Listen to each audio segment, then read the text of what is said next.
కర్కాటకం వారికి కనుక చూసుకున్నట్లయితే మీకు రాశిలోనే 3 శుభగ్రహాలు, అందులో ముఖ్యంగా గురువు, బుధుడు సహజ శుభగ్రహాలు, ఇక రవి కూడా అక్కడే ఉన్నాడు. మరియు రెండో భావంలో కేతువు, 3లో శుక్రచంద్రుడు, మరియు ఈ అష్టమ స్థానంలో రాహువు, భాగ్యంలో వక్రించిన శని ఉన్నాడు.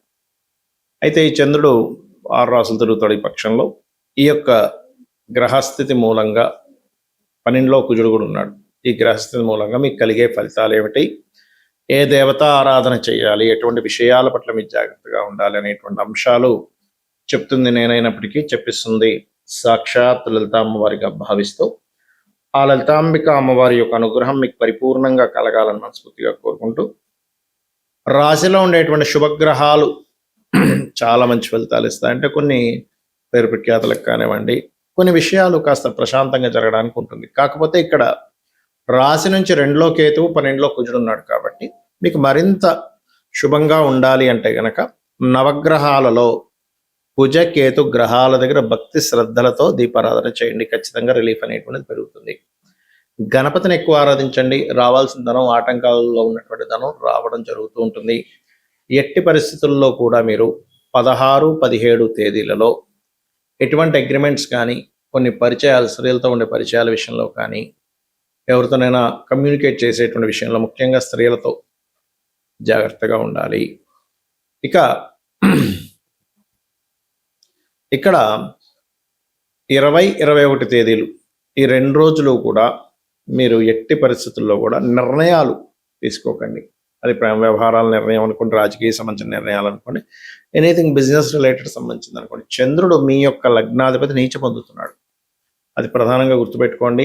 మరియు ఇక్కడ మీరు 28, 29, 30 ఈ తేదీల్లో నీటి ప్రాంతానికి వెళ్ళినప్పుడు మీ జన్మజాతకంలో కనుక నీటి గండాలకు సంబంధించిన ఏదైనా ఉన్నా సరే కాస్త జాగ్రత్తగా ఉండండి. ఇక ఇక్కడ ఏంటంటే ఏదైనా ప్రాపర్టీస్ అమ్మడానికి చాలా అనుకూలంగా ఉంది ఈ పక్షంలో చెప్పాలంటే. ఈ పక్షం దాటితే మళ్ళీ కొనడానికి, ప్రాపర్టీ యోగానికి చాలా బాగుంది చెప్పాలంటే. కాకపోతే ఇక్కడ ఏంటంటే 12వ భావంలో కుజుడు ఉన్నందుకు మంగళవారాలు ఎటువంటి ఇన్వెస్ట్మెంట్స్ చేయకండి. కుజుడు 12లో ఉండి కొంచెం స్ట్రెస్ ఇస్తున్నాడు. అయితే మీ జన్మజాతకంలో కుజుడు మంచి పొజిషన్లో ఉన్నాడండి, మంచి ధనయోగాన్ని ఇచ్చే జాతక కారకుడు అయ్యాడంటే దట్ ఈస్ డిఫరెంట్ కేస్. ఏదైనా నేను కొనుక్కోమని చెప్తా మంగళవారం. కానీ ఇక్కడ ఏంటంటే 12లో ఎప్పుడైతే కుజుడు ఉన్నాడో ఇది కొంచెం అంటే తప్పనిసరి ఖచ్చితంగా కొంత ఖర్చు చేయాల్సిన స్థితిగతుల్లోకి తీసుకెళ్తూ ఉంటుంది ఈ కాంబినేషన్ అనేటువంటిది. కాబట్టి ఈ యొక్క విషయాల పట్ల కాస్త జాగ్రత్తగా ఉండండి. ఇక మీరు నిత్యము చేయవలసింది సుబ్రహ్మణ్యేశ్వర స్వామి యొక్క ఆరాధన, కాలభైరవుడి యొక్క అష్టకము చదవండి, అన్ని విధాలా బాగుంటుంది. ఇక్కడ చాలా మంది ఏంటంటే శుక్రుడు నీచంలో ఉన్నాడు కదండి ఈ పక్షంలో, మరి గురువు ఉచ్చలో ఉన్నాడు కదా.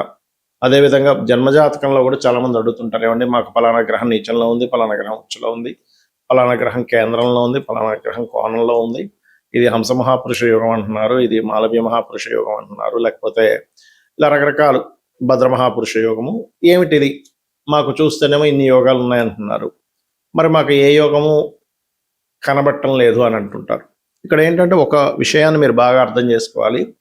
యోగము ప్రతి జాతకంలోనే ఉంటాయి, యోగాలు అవయోగాలు ఉంటాయి. యోగం అవయోగం లేకుండా అసలు మనిషి జన్మనెత్తాడు. ఎందుకంటే ప్రతి మనిషి కూడా తన కర్మని క్లియర్ చేసుకోవడానికి జన్మిస్తాడు, ప్రతి జీవి కూడా. అందుకని అందులో కొంతమందికి మనం సేవ చేయాల్సి వస్తూ ఉంటుంది, కొంతమందికి మనం సపోర్ట్ చేయాల్సి వస్తూ ఉంటుంది, మరి కొంతమందికి మనకి వారు సపోర్ట్ చేస్తుంటారు, లేకపోతే మనకి వాళ్ళు ప్రేమను చూపిస్తారు, లేదా మనం కొంతమందికి ప్రేమను చూపిస్తాం. అంటే ఏంటి, మన ప్రేమను వాళ్ళు పొందేటువంటి యోగంలో వాళ్ళు పుట్టారు, లేదా ఇంకొకరి ప్రేమ మనం పొందడానికి పుట్టాం, లేకపోతే ఇంకో గొడవ కోసం పుట్టాం. కొంతమంది చూడండి కోర్టు కేసులు ఇలా అవుతూ ఉంటాయి.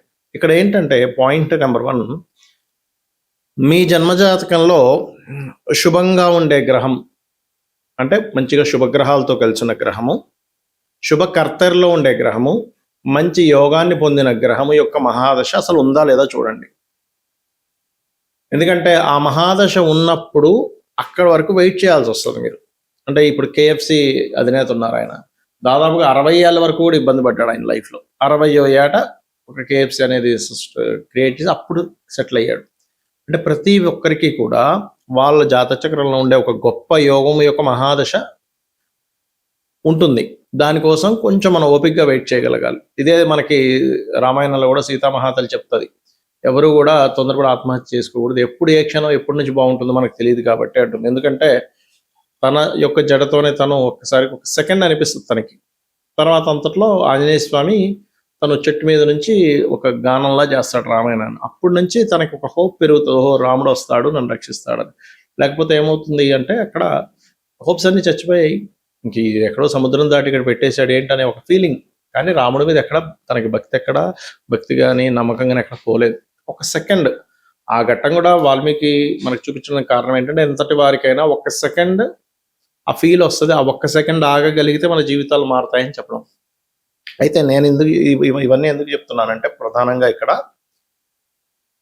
ఇక్కడ గ్రహము ఎప్పుడైనా మీరు గమనించండి, మహాదశ నడుస్తుంటుంది, మంచి మహాదశే, కానీ ఫలితం రావట్లేదు అంటారు. కారణం అది ఎక్కడైనా స్ట్రక్కింగ్ అంటే బ్లాక్డ్ భాగ్య చక్ర అంటూ ఉంటాం. అంటే అది ఏమైనా బ్లాకింగ్లో ఉందా, ఒక్కొక్కసారి నీచంలో ఉందండి కానీ అద్భుతంగా కలిసి వస్తుంది అన్నప్పుడు నీచభంగ రాజయోగం ఏమైనా జరిగిందా, లేదంటే ఉచ్చస్థానంలో ఉన్నాయి గ్రహాలు కానీ ఏంటో ఫలితం రావట్లేదు, అలాంటప్పుడు కూడా ఏంటంటే పేరుకు ఉచ్చస్థానంలో ఉన్నాయి కానీ అవి ఏమైనా పూర్తిగా పాపకత్తెరలా ఉన్నాయా.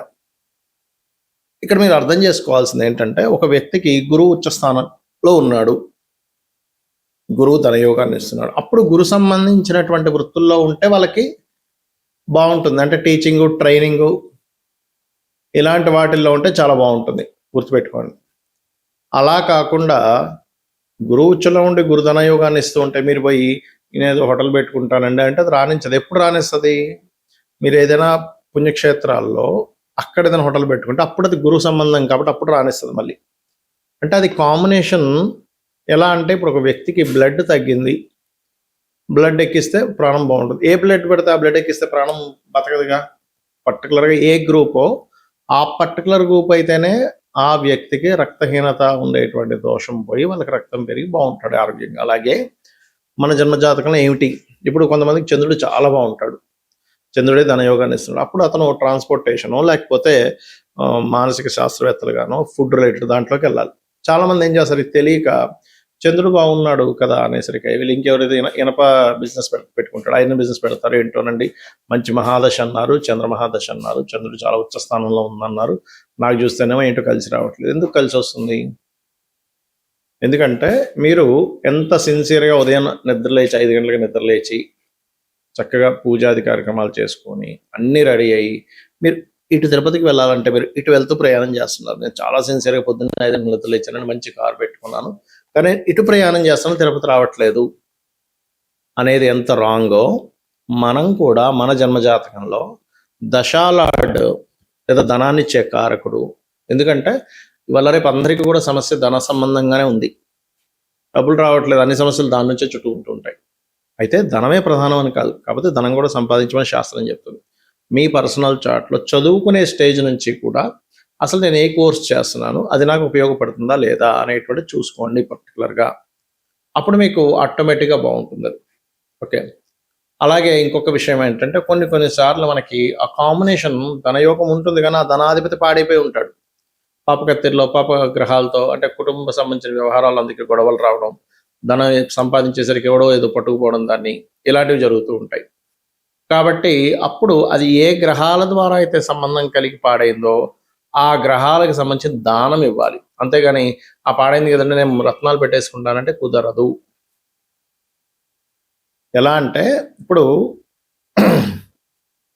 దొంగతనాలు జరుగుతున్నాయి అనుకోండి, ఉదాహరణకి దొంగతనాలు జరుగుతున్నాయి కదండి అందుకని నేను దొంగలందరినీ తీసుకుని ఇంట్లో పెట్టుకున్నానంటే అది దొంగలకి దూరంగా ఉండాలి కదా. మనం దొంగతనం జరుగుతుంది అన్నప్పుడు జాగ్రత్తగా ఉండాలి కదా.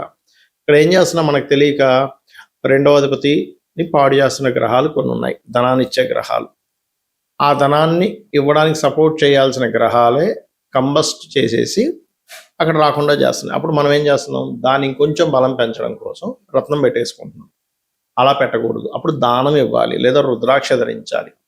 ఇలా ఒక్కటని కాదు, ప్రతి భావానికి మీరు ఒక ఇల్లు కొనుక్కోవాలనుకుంటున్నారు, వివాహం అవ్వటం లేదు, లేదంటే లేదా సంతానం కలగట్లేదు, ఆ పర్టికులర్ భావాధిపతి ఆ కాంబినేషన్లో క్లియర్గా ఉంటూ అది ఎంతవరకు బలాన్ని పొందాడు అనేటువంటిది ఉంటుంది ప్రతి జాతకంలో ప్రతి అంశం మీద.